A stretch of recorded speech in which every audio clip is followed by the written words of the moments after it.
አሶንጎዬ ቦምባሌ ጋላ ለካ ሩጫም አንዱ የውጊያ ስልት አሰመርኩት። ትንሽ ወድቄ ነው ይሄ ሁሉ ወድቃ። አዎ ሽፍቶች ያዙኝ። ሌቦች ማለት ነው። ሽፍቶች ናቸው።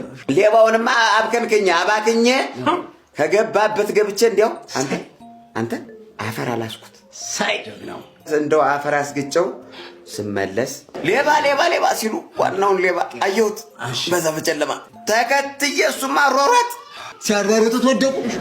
ማን ነው የሚወድቀው? እኔ አሯሩጬ እንደው አፈር ድሜ አስግጬ ያዝኩት። አቦሽማይ ነኝ። እዛስ ከመሬት ጋር አጣበኩለት። ደፈኩት። አገጩን ከማንጋጭላው ደባለኩለት። ከዛ ወደቅ። ኧረ ቶሎ ወደቅ። ገና አልፈነሽን እኮ እንጠይቃለን። አንተ ለመጀመሪያ እሷን እንጠይቅ ከዛስ እሺ እንደገደልኩት ነው የምቆጥረው። ቀና ስል እንደዚህ አይነት ጨለማ በህይወት ዘመኔ እንደዚህ አይነት ጨለማ የለም። ጨለማውን እንዲያው የጨለማውን ጉም ገፍፌ ስወጣ ከጨለማው ስወጣ ግማሽ ጨረቃ ግማሽ ክብ ሰርቶ አልጠበቁንም ወይ? ያው ታውቁታላችሁ። ልቤ አይደነግጥ። ጋንታ ለምን ሁሉ አይመጣም?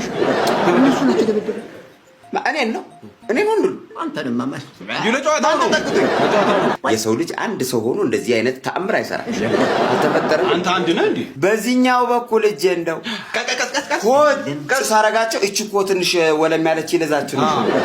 በዚህ በኩል በግራ እጄ ደግሞ የቀሩትን አንተ አንድ ዘጠኙን ደግሞ ልመታ ስል ወደ አጋጣሚ ቀበቶ ያልተፈታ ቀበቶ የተፈታ አንተ መቼም ቀበቶ ወልቆ ሱሪ ወልቆ ውጊያና ድብድብ የለም ብዬ ዘዋል አልኩኝና ካሶንጎዬ ቦምባሌ ጋላ ለካ ሩጫም አንዱ የውጊያ ስልት አሰመርኩት።